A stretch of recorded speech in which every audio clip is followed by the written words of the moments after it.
Welcome to the Car Sim and Race Driver Show, presented by Hugh Hattrick.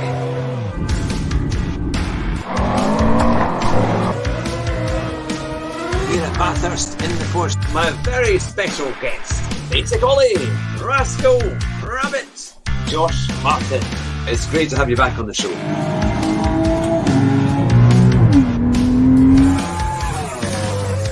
Drive fast and try not to crash. Good afternoon, everyone, and welcome to the Car Sim and Race Driver Show. It's the first show of 2021, and to start with, we have a cracker of a guest. It is Colin from Digital Car Culture. Welcome, Colin, all the way from, is it Sunderland? It is Sunderland, mate. Yes, it is Sunderland, mate. Thank you very much for that. Thank you very much. What an intro as well, by the way. That's a strong intro, that, mate. Well done. That was done by Daniel Pierce, all the way from Australia, to a friend of mine, Josh Martin, who introduced me, and he made that video for me, which is fantastic. So yes, it was a good way to get introduced to the show. But good stuff. Now, I almost did the killer thing. I almost said, "Do I detect a Newcastle accent?" And then I found out you were from Sunderland. Yeah, and that's like saying, yes, that's right. Thankfully, we're not in the same room. Otherwise, there'd be bashes and bumps on this. But no, all the way from Sunderland in the UK, Colin from Digital Car Culture. You've started this e-magazine, but what would be lovely for your fans and the community to know is, how did it all start? What was the motivation to start an e-commerce car magazine and car culture magazine? It starts the way all good stories start, Hugh, with a couple of beers. So I had a few beers, and I just had the idea that the thing that was missing in our community was a monthly magazine in the way that we had Max Power and Fast Car and Revs here in the UK. We had that in the late 90s, early 90s. So it was something with super visual, and it was looking at the kind of the car mod scene.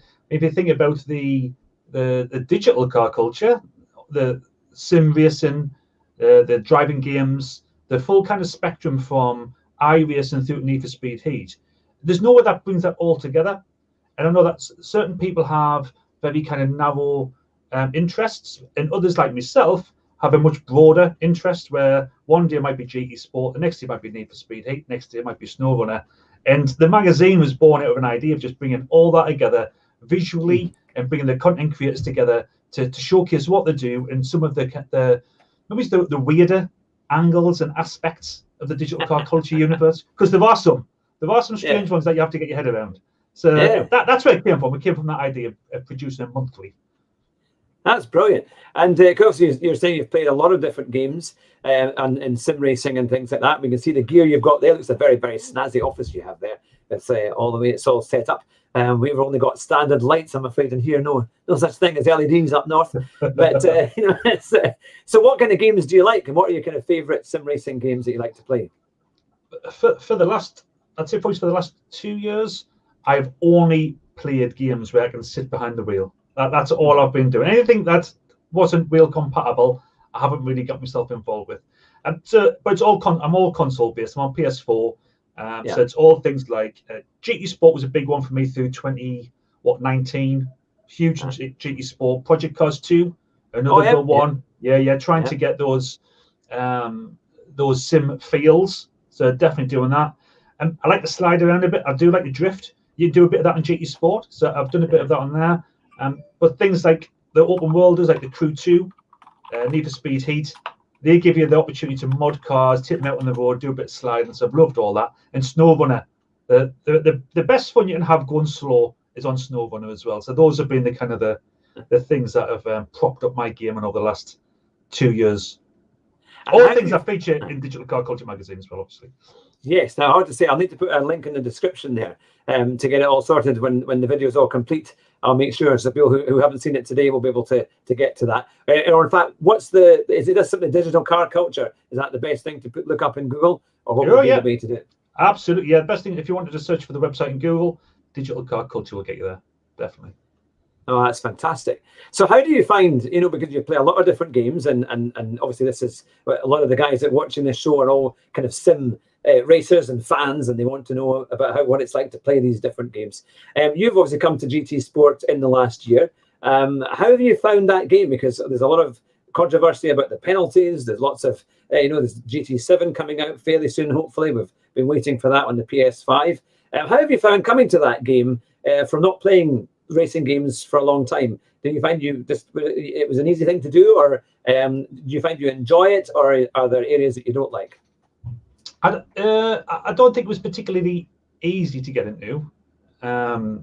It's probably the easier of the sims. With the physics is quite. I mean, people would argue this, and I don't know whether I'm going to dig myself a hole here. But I think the physics is quite forgiven on GT Sport. So if I jump behind the wheel of a Nissan GTR and threw that around into Lagos, I can pretty much expect to come off on the first turn. Where on GT Sport, I'd probably be kneeling that relatively regularly. So I think it's quite forgiving, but that's a good entry point into Sims, I think. The graphics on it are beautiful. And the online setup is second to none. The ability to be able to jump on and race, whether that be the dailies, the FIAs, or any kind of the open lobbies, the online capability, it's phenomenal. What lets it down for me is it's the quality of the drivers that you come up against. I mean, I'm a lowly B rate, so I'm still kind of in the weeds a little bit. And I mean, you can practice. You can practice as much as you want, but you get into that first lap and somebody's going to be taking you off, especially the dailies. And the FIAs are more frustrating because in the FIAs, you do a bit of practice, don't you? You do get some practice behind you because you only get a couple of shots at getting those points. And all it takes is for somebody just to take you off and not be as careful as you are. And that's a few days of practice ruined. So it's a really, really good entry point into sim racing. That's without a doubt. It's well maintained as well. It's been well looked after. Loads of options on there. Online gameplay is phenomenal. It's definitely a great entry point. Yeah, it's funny. I was broadcasting my game on Monday night, and I was doing race A, and I was actually doing quite well at Tokyo, and then I got chucked off the server, and so I thought, right, I'll try Monza at Group 4, and then first of all, I couldn't get my times like below 1:58, which was quite slow, and eventually, so I took some time to do time trial, get it sorted out, and I got into the 1:56s. And that was a bit better. And I started off, I think I had one race where I was 7th, and then I just kept going down and down and down the field with accidents or people bumping. It was quite aggressive. And I'm also in the BS rating on the PSN Crichton Starbug, which is my kind of secondary account. I'm keeping my good account because I'm in an AS level on that, and I thought, right, I want to try and defend it before I get some races that I think are not going to get totally taken down, But no, it is great fun. And I mean, the thing is, I know there are the problems, but you do find yourself, you keep going back to it because you think, no, I'm going to have another go. I've got to get this right. Keep trying. Because when you have a great night, it makes all the difference, and your races, go really well. So what kind of things do you feature in digital car culture, for example? And I know obviously you've got the sim racing side, and you mentioned all the different magazines and other things that you were doing. But what are the kind of things that you're most proud of at the moment with the magazine? Things that you would say stand out? It's been the response from the community, if I'm honest with you. So we launched a concept issue in October, and that concept issue was just to work out how do you use the software. Do I have the time and the capability to pull a magazine together? And will anybody even read it? I have no idea whether in 2020 somebody's going to read a digital magazine that comes out once a month talking about games. No idea at all. The response though from the community has been absolutely phenomenal. You always get a bit of feedback with regards to how you can improve things. That always happens, which is good because you do want to be able to close the loop with kind of customer feedback. But the community's response to say well done and keep it going, and people just getting involved to support in that push. I'm seeing in the chat there. I'm not reading all the chat, but I can see friend of the magazine, Afraid Racer. He's in there. So hello, dude. So he jumped in early doors, big supporter, and continues to be a big supporter. And it's how the community is supporting for free. So they're just giving me their time to pull together content and to get that out there. And it's a the way I kind of picture, I guess, it is a community magazine by the community and for the community. My role in it is to coordinate, create a vision and a direction and the graphics, but the words are pretty much all written by the community. So that's what I'm most proud of. Definitely most proud of. Yeah, yeah. No, that's great. I mean, it's quite. We've got some good comments here from Nielinski. GD Sport needs a way to hold people responsible for more of how their actions affect others. I know it's hard to implement due to the enormous player size, but it's the last major piece of the puzzle for polyphony, which I think is true. And then Terminal Goat has said dailies are super dirty, which is it's true. I think, as you say, the only one because of goat, mind. Is there one to watch out for? He's the one to watch out for. And then Afraid Razor says, "Oh, you're an A and S." Yes, I could well be an ass, that's for sure. But yeah, it's the one. Yes, on my top PSN, I've just managed to get into. I'm about 34,500, I think, roughly, on the Fat Man in a Cheap Sim, which is my PSN that I mainly use for that one. But no, it's a bit of a laugh. But you were saying about how lovely the community is. That is really where it all comes from, because I've got a good friend, Espen Lonstead, who did my liveries from my Audi TT, and he's got this KFC livery, and then he's put on it, says, "The reason why I'm a fat man in a cheap sim," and it's got KFC, right on the side of it. So no, it's great fun, and we don't take each other too seriously. We have a good laugh, but it's wonderfully supportive, because if you're not having a great night during your broadcast, and the guys are watching you and are giving you nice, encouraging words, it's really good fun. And also, many of them become friends on your PlayStation, and you can see what times they're doing, and you can see. I had one with Espen and Sophie as well, and literally we always seem to be a fraction within each other. So it's quite nice. There's a good bit of competition between the community as well. Now, here's the thing for the viewers out there just now. What kind of things would you like to see in Digital Car Magazine, or Digital Car Culture, so that Colin can get an idea as well of what may be coming along the roads in his contributions? But first, I'll ask you, Colin, what would be the area that you would like to grow the magazine, or the areas that you would like to see more input in? So the way the magazine's structured is currently in 3 sections. There's a regulars, which is your things like your interviews, car reviews, game reviews, photography. A key feature that's one element of it, which will always be there, and then the other 3 sections are around it's called this on kit, so your wheels, your rigs, that kind of stuff, your PCs, also with your events, the events that happen in, like, we've just done a review of the Sim Grids More Female Racers Round 1. So one of the guys, Jack McKenzie, had done a race report on that, and also looking at some of the games which fall into Sims. So if you pick the magazine up, you could have a flick through some of the other aspects of it, but you'd know that if you're a sim racer, there's going to be some good content for you in the sim zone. Similarly, we also have what I've called the Hoona Street. So this is your Need for Speeds, your Cruise, your Grand Theft Autos, your Dirts, all the things where you're going to just be running wild, sliding around, being crazy.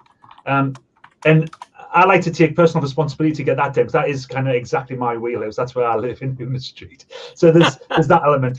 And the next element I'm trying to bolt in for issue 3 is going to be called B&D, which is going to be Big and Diesel. And that I want to cover Snow Runner, Euro Truck Simulator, and American Truck Simulator. So it gives everybody something. The things for the future of the magazine is to be able to create more quality content. So we'll evolve that.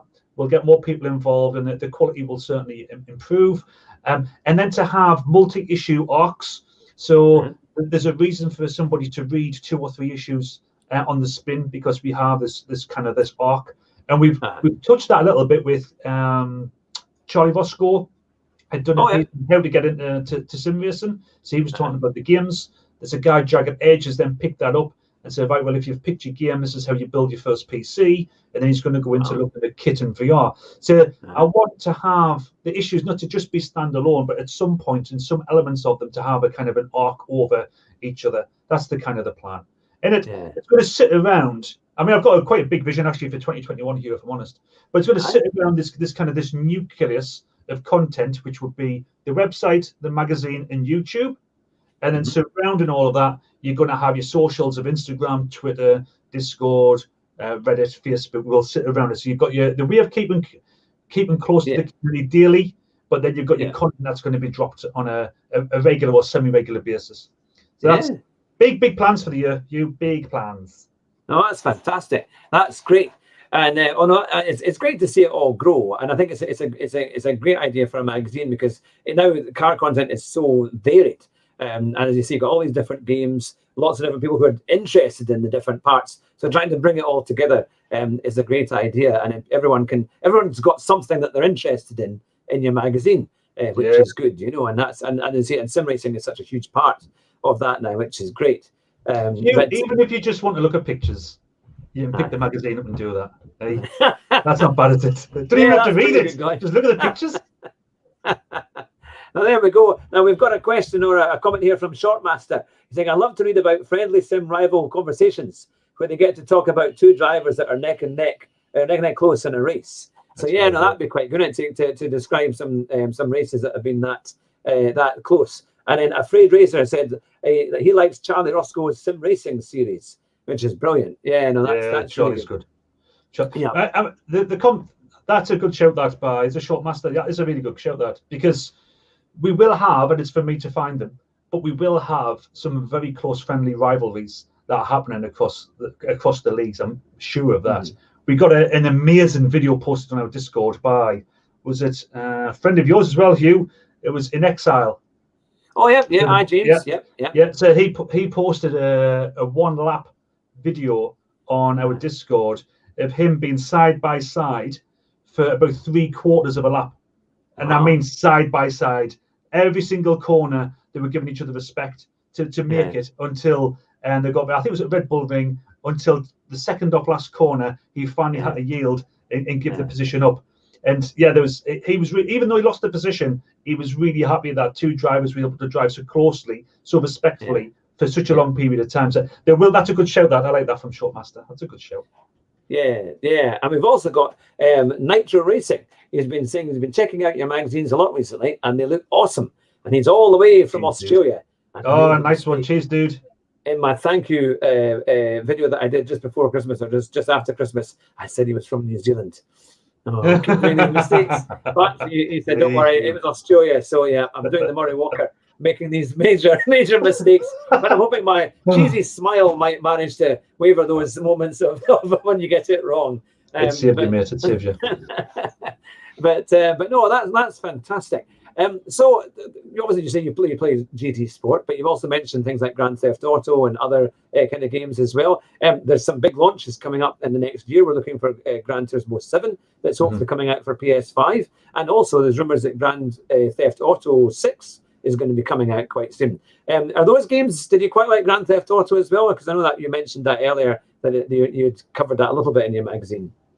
Well, so for Grand Theft Auto, I mean, when Grand Theft Auto drops, I mean, it's the biggest game in the world. That's without a doubt. I can't imagine there's a game bigger than Grand Theft Auto. And when the next one comes out, regardless of what the cost would be, you'd have to buy it because it is literally one of the best games ever made.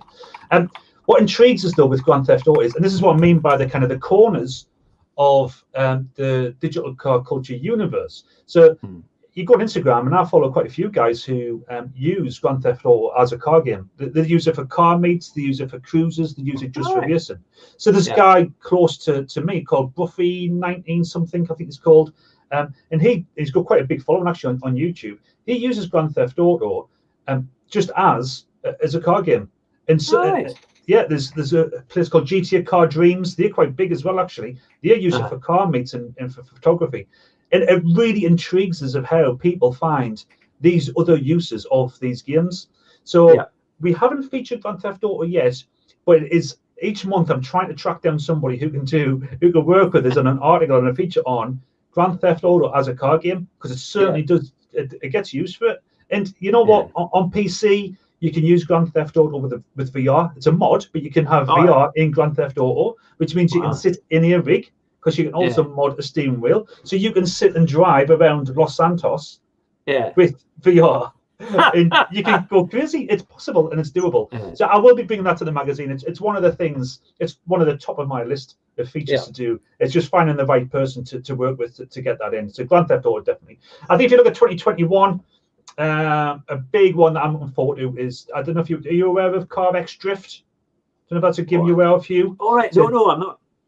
So it's a drifting game, but in November of this year, CarX is going to release CarX Street, which will be an open world drift game and race game. So that will be phenomenal, using the Carvex technology and their model, which is really good, very, very good.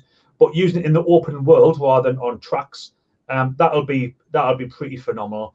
And a bit further down the line, Test Drive Unlimited. I don't know whether you play the Test Drive Unlimited series. I've not actually. No, I've never. Mainly, I mean console games, to be fair, but mainly the kind of well-known racing games, to be fair. Test Drive Unlimited is another big open worlder, and it was out on PlayStation 2, I think, and it took over. I think in the first one, it mapped out Hawaii, and you could drive. The open world was around Hawaii. There's a lot of driving to be done. They released Solar Crown on the next generation, and I think that is going to be another phenomenal game. Really, really, really big game. That's the things I'm really looking forward to. Yeah, I always remember playing Grand Theft Auto, and it was just fun because I think I got their version of what was a Lamborghini. Was it not a Diablo, but one of their? What was it? What was the one? Was it the Garado? What's the one? The small one. And they had it in Grand Theft Auto, and you could literally race it around. And I took it up into the mountains, up into the hills, because you could fly off and do the jumps and things like that. And literally, I went off the side of a mountain, and without hitting anything, it just exploded in midair anyway. They have these great kind of character quirks of the different cars and all the rest of it. It's very, very funny. And also you can not that you're going to hijack a bus, but for our game purposes, you can jump on a bus and drive it around Los Santos, as they say, and all the rest of it, and cause chaos. So I think that's the part of the games, because especially in this time with COVID and people being locked down all the time, you need a bit of escapism. You need to be able to have a bit of fun and just get in your car and drive on your games and just cause a bit of chaos here and there. It's one way to let off some steam, I think, as well. But so in terms of, you said that you obviously your main game is GT Sport, but you've tried like F1. You were kind of brought back to the sport with F1 2018. Is that another side that you would like to kind of develop or play a bit more? Well, to be fair, F1 2020 has recently been dropped as a free demo. I don't know if everybody's aware of that, but you can actually download it as a free demo. And I've had a go of it. 2020. The latest one. And I've had a go of it. It's pretty hard. It's a lot harder than I remember. It's a lot harder than Grand Prix was in 1996 on the Amiga, Hugh.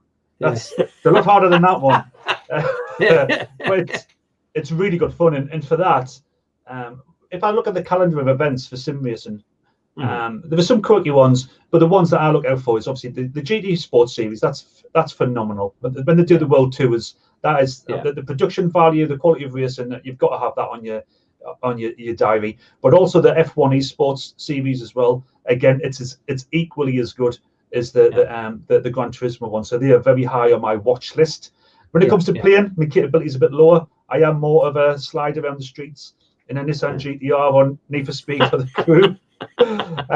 But watching, you've got to be impressed a bit with how serious esports has now been taken, thanks by COVID. And I know obviously COVID is a very, very bad thing that's impacted a lot of people in a negative way.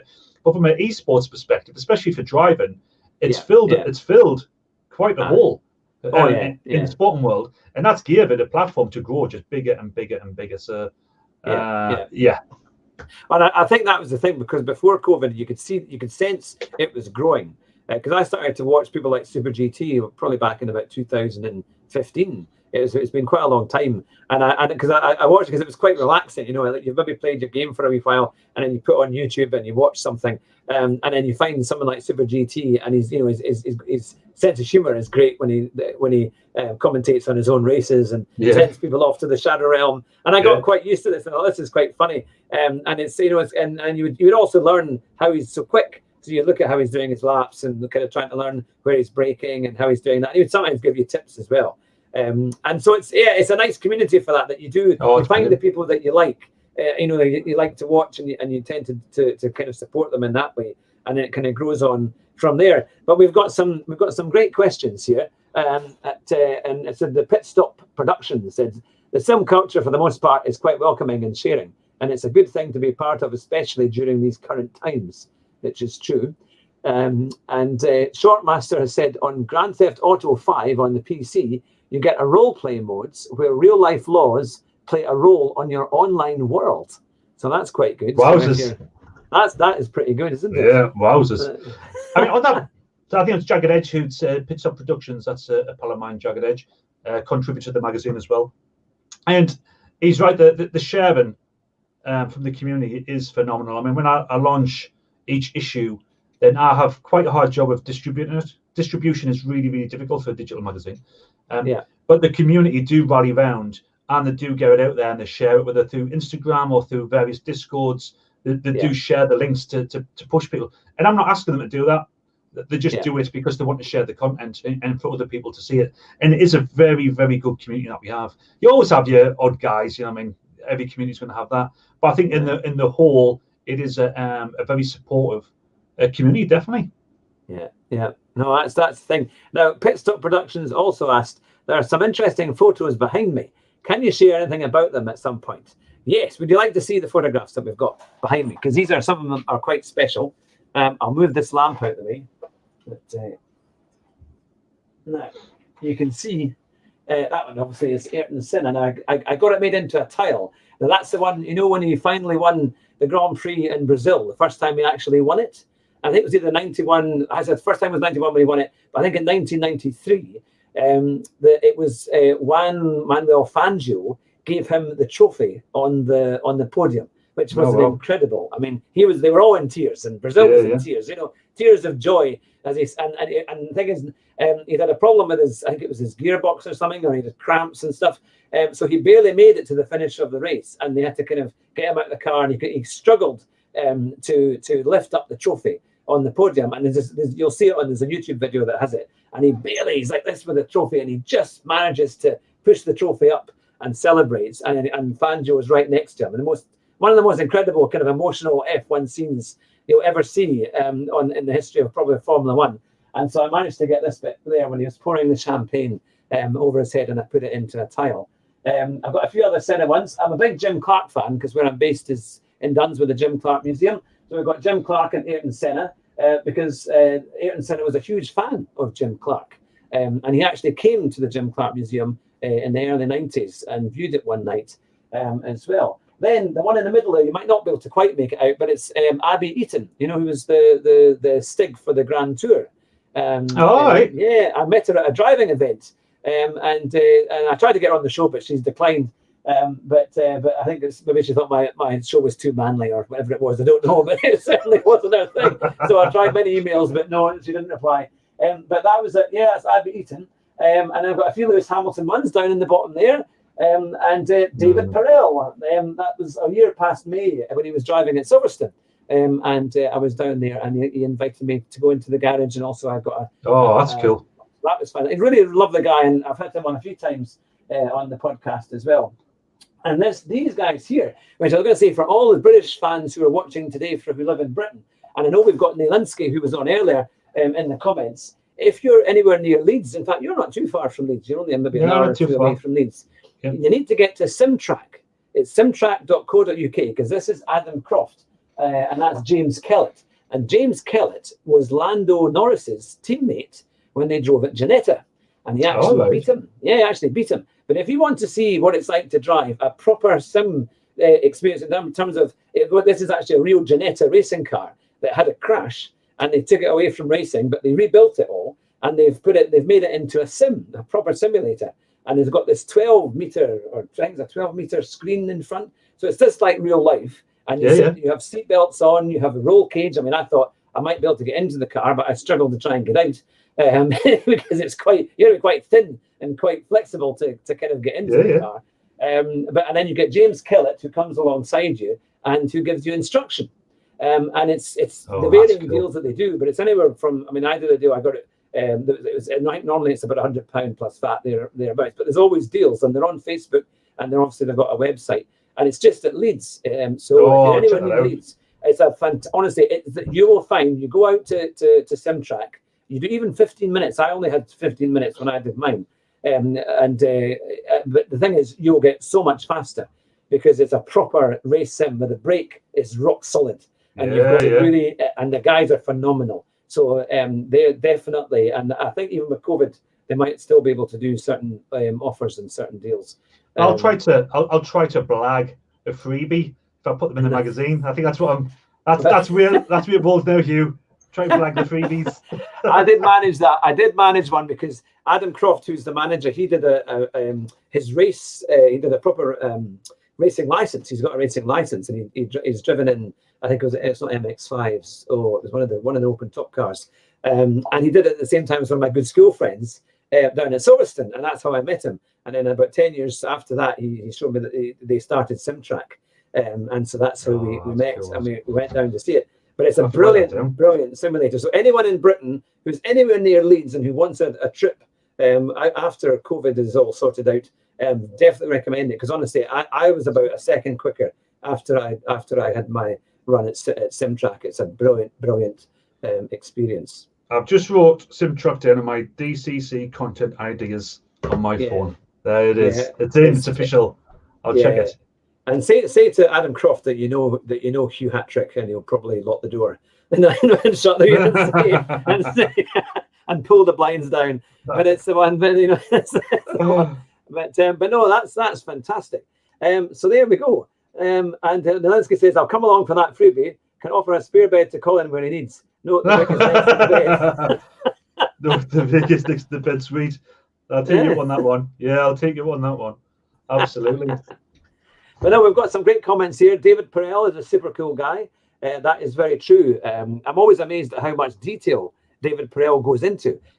Because when I watched him playing on YouTube, and I just sent him a wee text and commented. At the time, he only had about 7 viewers watching him, and that shows you how long ago it was on his channel doing a live stream. And I said, "Would you like to come on the show? It'd be great to find out more about you." And so he did. He said he'd love to.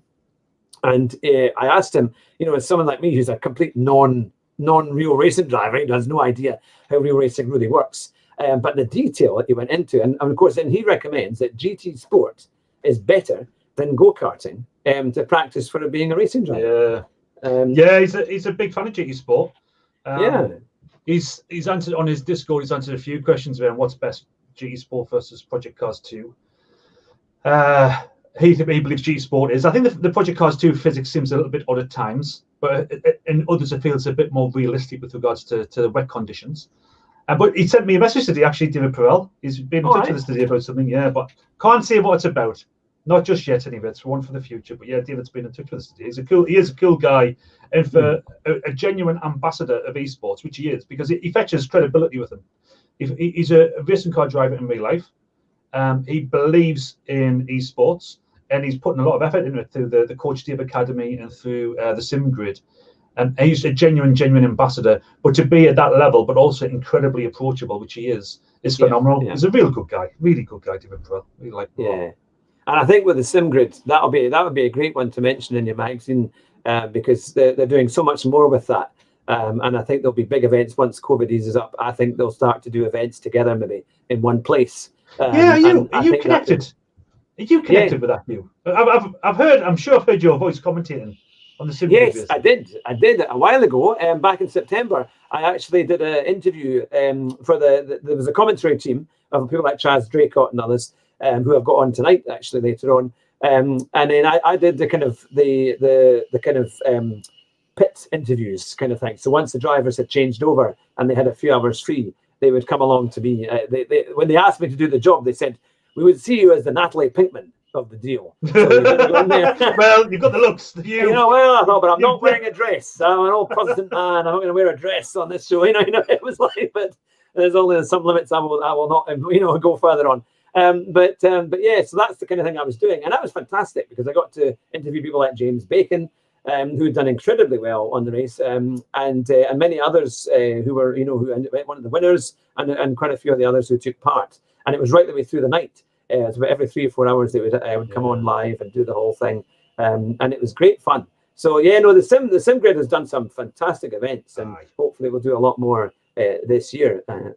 But yeah, that's a part. So I've been speaking to David. I've been speaking to his head of marketing, a guy called Josh as well, and we're trying to work out what we could possibly do together. That's kind of the crux of it. It'd be brilliant to have a review of the Sim Grid, and we've done a race report of one of their races last month for the more female drivers piece as well. So yeah, hopefully we're able to work with them and get some access, because that's moving forward. That's going to be huge by the end of the year, the Sim Grid, absolutely.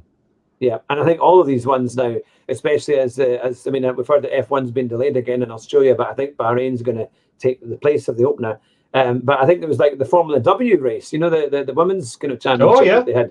Well, they were going to do a sim event for that. They were going to do a championship just with all of them on the sims, but it never came to fruition. But I think they want to do that this year because that would be quite good, because that was actually quite a good championship. And they were going to accompany Formula One. They were going to do it in Mexico and in the US. They were going to have accompanying the race on the real day, which would have been, I think, a fantastic event. So no, that would be pretty good. But now we've got some. I'll read out some more of the comments here from Shortmaster. Imagine you stood next to a rally stage, and Mr. McRae just casually comes, stands next to you, and comments on the stage. Maybe that'll be in the next game when you can comment on your driving, isn't it? But, and then Afraid Raider says, I personally know a guy who uses GTS to practice for British karting. Yeah, that's a good thing, isn't it? Yeah, that sounds good. And Bumper Cam from Terminal Goat, that needs mirror for dive bombers. That's true. And here we are. And then in the MFR Pavilion is really setting the standard for women in sim racing, according to Shortmaster again. But yeah, so no, there's quite a few. I'm not familiar with that one.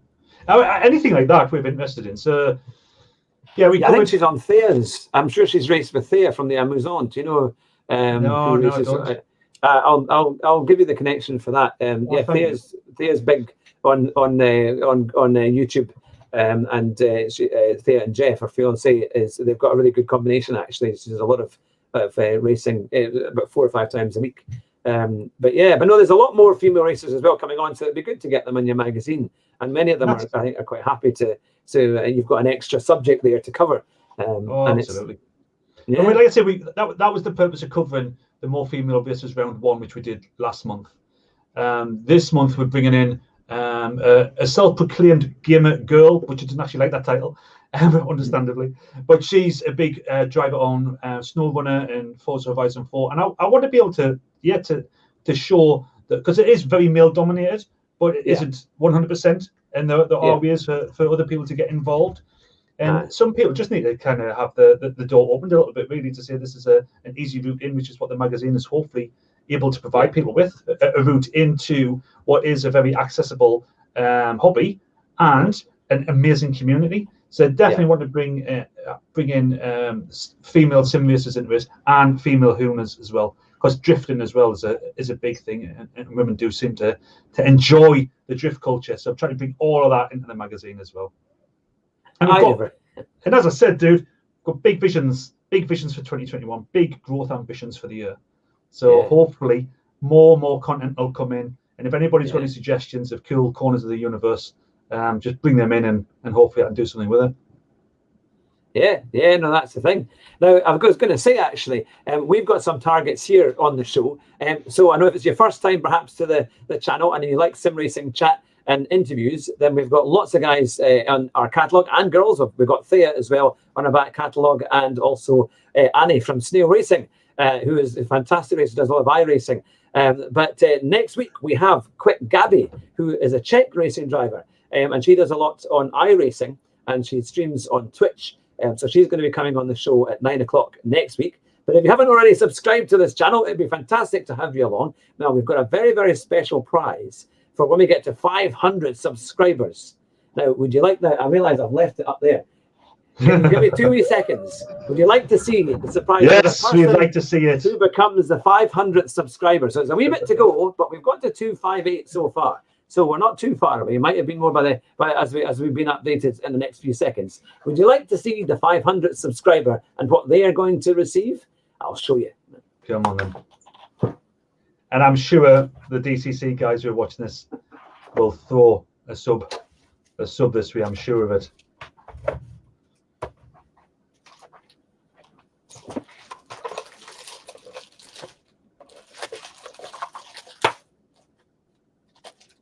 Subs, well done.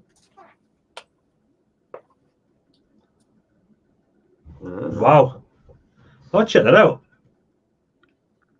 That's Senna and That's Hamilton. Nice. Has that been commissioned or? There we go. Yes, Ayrton Senna and Lewis Hamilton that I got. Cool. from the pictures that will be given away as a prize for the 500th one. And when we get to 1,000, there's another special one that I have put aside, but I'm not going to show you what that one is yet. So that'll be well, good luck. Good luck on the subs. Good luck on the subs. Now, how can people get in contact with you as well? Or do you have a YouTube channel too that people can go and see? Or are you planning on doing something with that perhaps in the near future? Yeah, well, so if people want to get in touch, the best way is to visit www.digitalcarculture.com, subscribe to the magazine, and you'll get an issue sent directly to your inbox free of charge on the drop day. And we also have in there, there's regular posts for a blog that I've started on there, but there's also a contacts page as well. So if you just want to drop I've had a few as well actually, a note of, I've got a really cool idea for a feature or an article or whatever, you do it through the contacts page, that'll come straight to us and I'll respond generally within 24 hours. So the website's going to be the kind of the hub for the content. We've got a Discord. So the Discord, it's only a small community, but it's a community of pretty much of content creators. And in issue 2, which we just launched, I'm really proud to say that all but one feature had contribution from that entire Discord community. So everybody in the Discord community, all of the content, came from the Discord community. And that's how tight we are in the production of it. So we really want to grow that, because obviously we really want to be able to bring more creators in and showcase their work. So there's the Discord as well. YouTube. So I have got a YouTube channel, and I had one for my gaming. So Can't Shake the Cliche is the kind of the tag that I put on Twitch and on YouTube. That's where the cliche element of it comes in. I did launch a new Digital Car Culture YouTube channel. With what I'm going to put on there, I'm not too sure. But then I've done a bit of a takeover. So I've renamed my Can't Shake the Cliche YouTube channel as DCC to give us a bit of a boost. To give us a bit of a subs boost, because we're about 410 or 420 something like that. That's brilliant.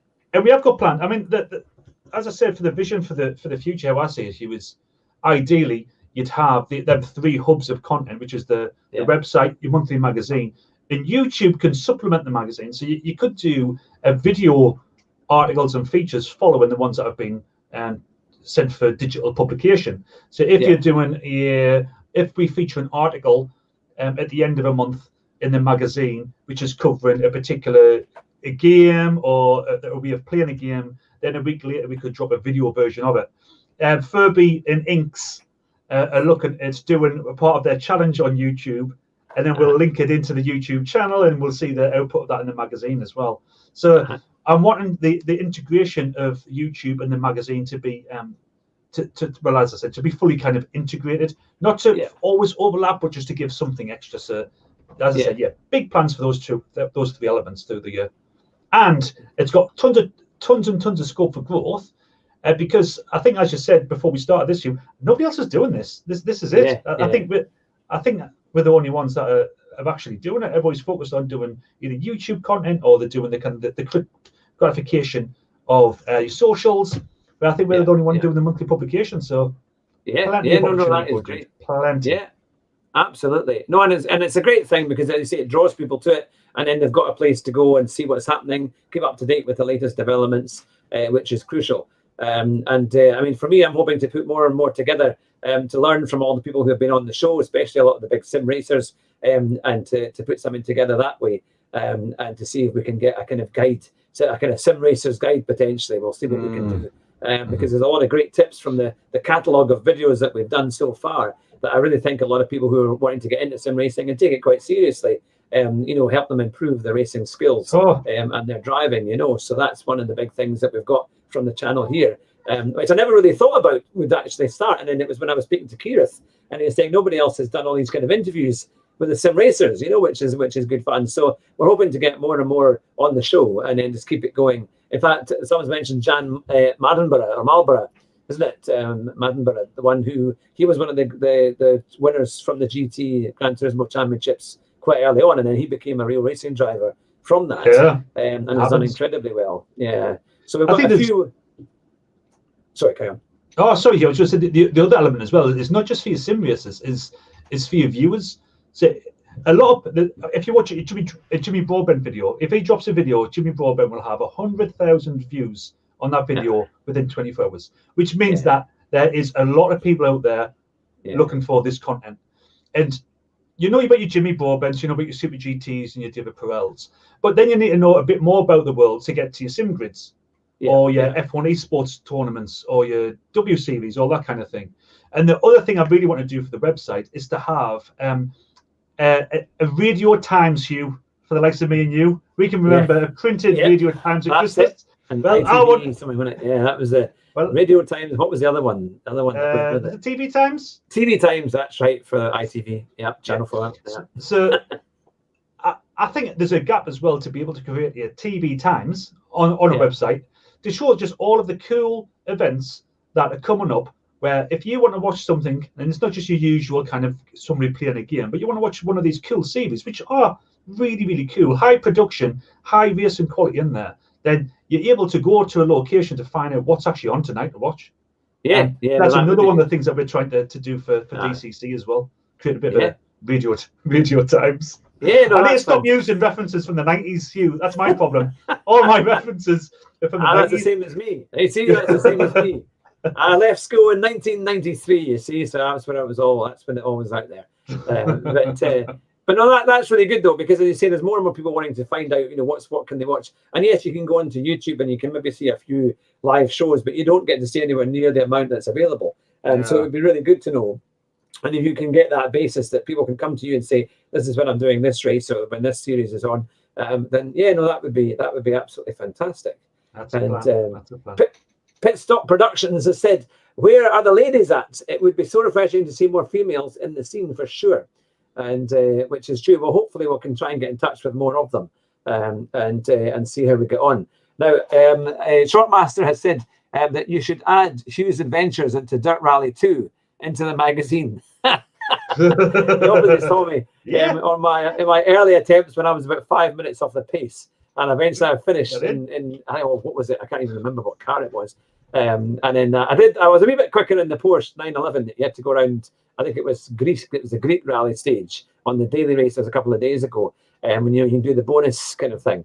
But I think there's a sheer drops on the way. I thought if I go anywhere near the cliff, that was it. You're going to take the shortcut down, and that would be the end of the end of the matter for sure. But no, it's fantastic. I think though, Hugh, that I'm going to have to get you to commit to doing a feature in the magazine at some point in the very near future.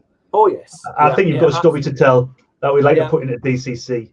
So we'll definitely go and make that happen. Yep. Whether it's your 5 minutes off the pace or whether it's about your channel and the great people you've been able to interview, probably is the latter. But I think that makes a great feature, mate. I think that'd be a brilliant feature. Yeah. Oh, that's nice. Somebody's saying here in Pit Stop Productions, they watch Quick Gabby. Well, that's good because she's on next week, so you'll be able to get the interview there at 9 o'clock. But she'll be really good. Now there are a few people now, as we've got quite a lot of people watching, which is fantastic. We have had an agreement with Jimmy Broadbent to come on the show as well, so that would be amazing. Wow. That would be a cracker if we can get him on. And he has agreed in principle to do it. His secretary got back to me to say that he is busy, but he is, he would like to do it. So if ever you're watching his live streams, keep telling him to come on the show. Put the pressure on and see if that'll hopefully melt him and we can get him on the show as soon as we can. And of course all the others we nearly killed Super GT the last time we had him on the show. I think I gave him the kind of red dwarf holovirus because he started talking for about 20 minutes and then poor thing, he got a migraine and he felt rather ill. But he was fine. The night I made sure I kept up with what was happening, and the next day he said he was absolutely fine. So he will come back on the show, hopefully in the not too distant future, and do another part. But no, it's fantastic to see what you're doing there, Colin, with digital car culture. And how it's all moving, because I think this is the thing. And wouldn't it be great? And I keep saying this to all my guests, is that if we go, let's say, to Brands Hatch or to Silverstone, and maybe you're going to watch a big event, let's say like the Group 3, like what David Pirell does, like the old Blancpain Championship. And if you could go and watch a race like that, which is a great race to watch, but have in the meantime of a big tent, have all the community down there, and have a big sim race. And I think nowadays, as things ease up, that's exactly where it's going. You could do that. Think what you could do, and think of the fun you could have with people getting together, all having a shot, with different championships, different types of racing. Because it's now possible to get these sim rigs set up on a mobile basis and make it all work. And I'm sure the communities would love to come together and enjoy some racing. What do you think about something like that? What do you know? What I wouldn't be surprised that that's already in people's plans. There was something. It was was it the back end? Might be the beginning of last year. It was before. It was before COVID really kind of kicked in across Europe. But there was a race being held at the Nürburgring, and at the same time they were holding one of the sim races in the big studios that's in the Nürburgring that looks over the start finish line. I can't remember what it was. It was the sim conference. It was the big conference thing that they had last October. Yeah. It was the kind of like the trade show, the big sim show. That's it. Yeah, yeah, that was amazing. I wanted to go to that.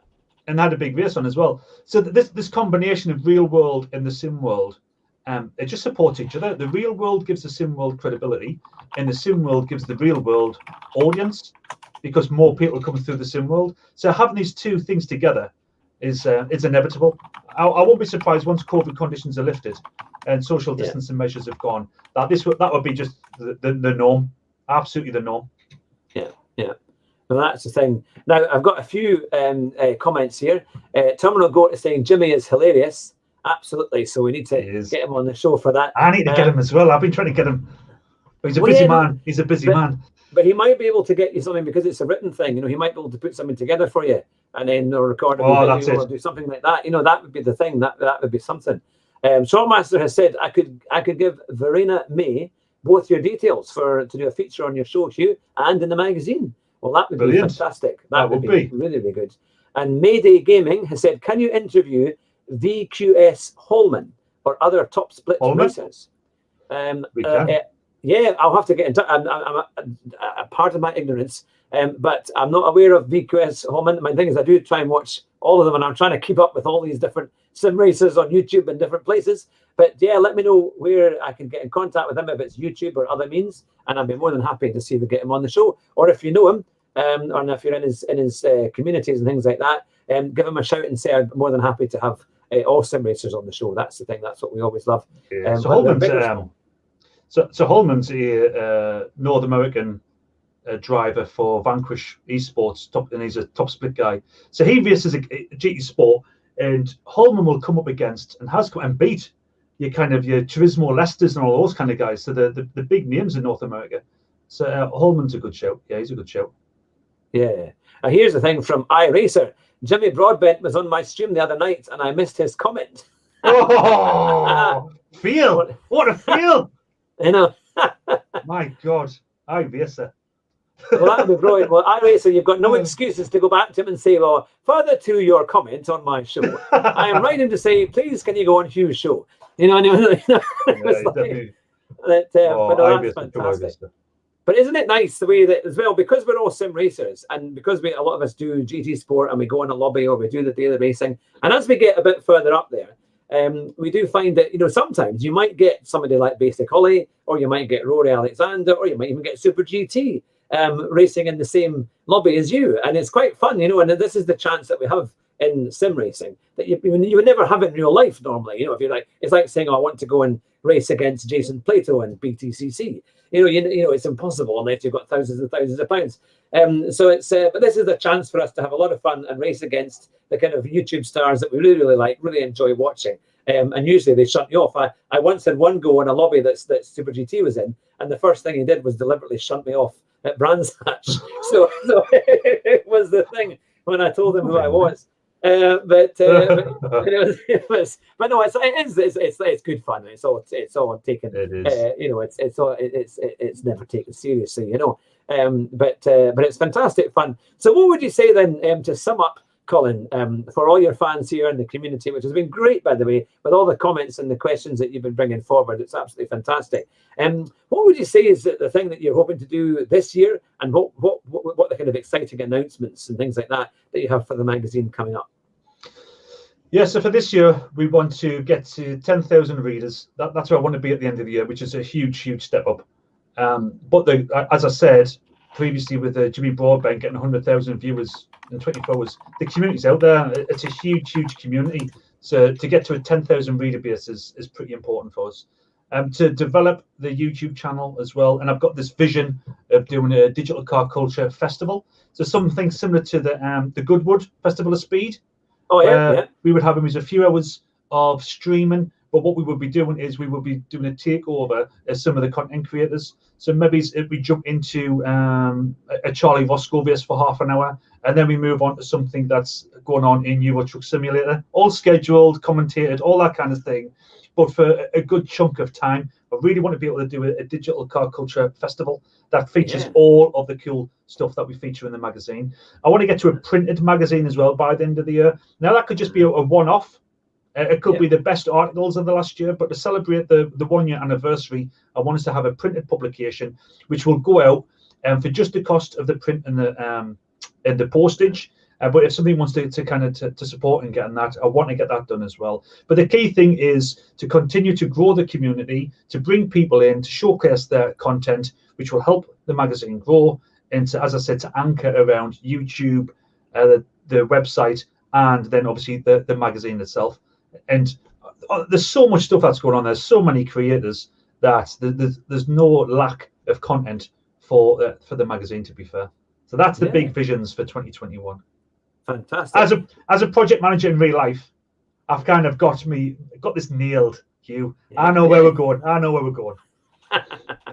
that's super. Now we've got adventure racing in the comments here as well. James, all the way from America, is sending his regards and saying good vibes for the show. You need to get him onto Digital Car Culture as well, because I'm sure he'd be a great interview. No, yes, James has said that he'll do something in the future. So he's a really good guy, James. Yeah, and very fast racer. We had a great show with him on a few weeks back, it was really, really good, and just very relaxed, but very, very quick, and very, very consistent when we're watching him on GT Sport, which is absolutely brilliant. But no, that's absolutely fantastic. Well, we've been going for nearly an hour, and it's been absolutely brilliant. And you're welcome on the show at any time to give us updates, Colin, as to how things are going. And make sure for everyone who's watching here tonight that you get onto Digital Car Culture. You can look it up on the website or on Google, and also on YouTube as well. And make sure you sign up and subscribe. But to everyone who's been watching, we'll be back again tonight at 9 o'clock. We've got Chaz Draycott, who is a commentator for the Sim Grid and for lots of big sim sports and sim racing events. So he's coming on at 9 o'clock tonight. And that will be, I'm sure, a really, really good show. Next week, we've got Quick Gabby on at 9 o'clock as well. And on Monday, I'm back racing as Fat Man in a cheap sim, doing my daily races on GT Sport. And I might even do some other games as well. I know Shortmaster is desperate for me to do a stream on Dirt Rally. And we've also got a few of the fans who want me to do a stream on ACC. So I'll try and do my best to fulfill on those as well. But our great motto here on the show is drive fast and try not to crash. And if you do, you'll win the race at the first corner. So there we go. But it's been phenomenal, Colin, to have you on the show. I wish you all the best for the magazine and for things for the future. And it's great to see the Car Culture come together. I remember the Max Power mods of the late 90s and 90s, whatever they call it. That was the thing we always used to say, yeah, I'm going to drive a proper car, not some turbocharged Astra. And it was like, it was the thing. But it was, I'm the digital version of Max Power for you. Yeah, that's what's happening. I remember because there was a great Jeremy Clarkson, a great Top Gear video that he did, one of his own programs, when he did it all about Max Power cars. And he had to race. He had to get a normal car or what he thought was a great car. And then he got all the modders coming in and they would race, like they would put in a car next to him and they would fly away. Like it was always like a Sierra Cosworth or an Escort Cosworth or something. And it was very funny because he says, you can't make your car go faster when you've built it in your own shed compared to what Porsche and Aston Martin and all these people have done. And he was always wrong. So it was always fun. But no, it's great to see you. Great to hear about what you're doing and how you're bringing the sim community together. And to everyone who's watching, thank you very much for your comments and for all your contributions today. And as I say, stay on the line just now, Colin, and I'll end the show. But take care, everyone. Thank you very much for watching. Make sure you subscribe to Colin's channels there at Digital Car Culture. And if you haven't already, to this one as well. And we will see you all very soon. Take care, drive fast, and try not to crash. Bye just now.